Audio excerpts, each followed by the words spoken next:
Oke, assalamualaikum warahmatullahi wabarakatuh. Selamat pagi guys. Berjumpa lagi dengan saya Iswanto di channel Hidroponik Morowali. Baiklah teman-teman, pada kesempatan pagi hari ini saya akan mereview atau memperlihatkan tanaman selada saya yang saya tanam tanpa menggunakan netpot. Ya, untuk tanamannya tersebut saya tanam di pipa 2 inch dan 2,5 inch. Mari kita lihat penampakannya.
Baik teman-teman, sahabat hidroponik dimanapun Anda berada, semoga kalian dalam keadaan sehat semua ya. Jadi untuk tanaman selada yang kita produksi dalam skala besar, kita harus memiliki manajemen ya. Bisa manajemen waktu, manajemen tempat, ataupun manajemen cara produksi sayuran kita ya. Jadi teman-teman, untuk yang pertama di sini saya pun baru belajar ya. Jadi nanti teman-teman bisa berikan saran atau berikan kritik yang bersifat membangun untuk belajar sama-sama ya. Jadi teman-teman, selama yang saya pelajari, saya menanam selada sekitar 9 bulan baru bertemu dengan benang merahnya ya teman-teman. Jadi untuk yang pertama, ketika kita skala produksi besar, kita harus manajemen cara tanam ya teman-teman. Jadi untuk yang pertama saya lakukan di sini, saya berpikir untuk tidak menggunakan netpot ya teman-teman.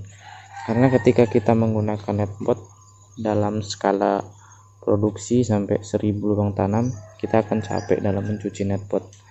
Jadi kita akali gimana caranya supaya kita tidak menggunakan netpot ya teman-teman. Jadi di sini ada, ini salah satu contoh tanaman saya tanpa menggunakan netpot ya. Nah ini teman-teman, ini pipanya 2,5 inch ya teman-teman. Kita beralih ke sebelah ini ya teman-teman. Ini yang sebelah pipa 2 inch ya teman-teman. Nah, ini sama tanpa menggunakan netpot. Oke ya, jadi teman-teman, apa yang harus kita lakukan tahap awal ketika kita akan berhidroponik dengan tanpa menggunakan netpot? Baik ya teman-teman, yang kita lakukan pertama kali ketika kita akan berhidroponik memproduksi tanaman atau sayuran selada tanpa menggunakan netpot, itu yang pertama kita harus siapkan tempat persemaian ya, dimana tempat persemaian ini bisa sampai tanaman berusia sekitar 21 hari atau 3 minggu.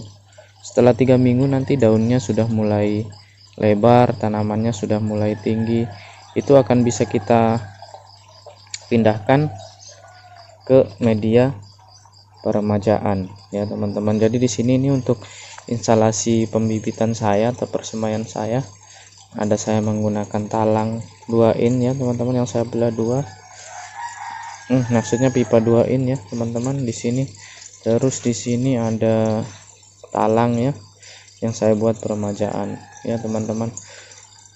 Saya buat untuk persemaian. Jadi syaratnya pertama itu kita harus memiliki tempat persemaian ya.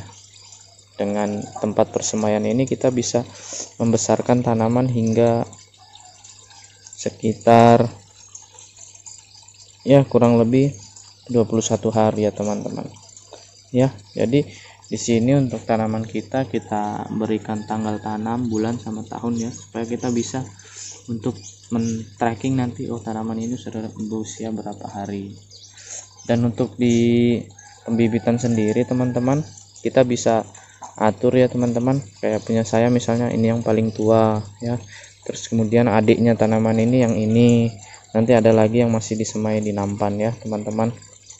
Oke ya teman-teman, jadi fungsinya alat atau tempat persemaian ini untuk memperbesar tanaman supaya ketika kita masukkan ke pipa peremajaan, tanaman itu tidak ambruk dan sudah kokoh untuk kita letakkan di peremajaan.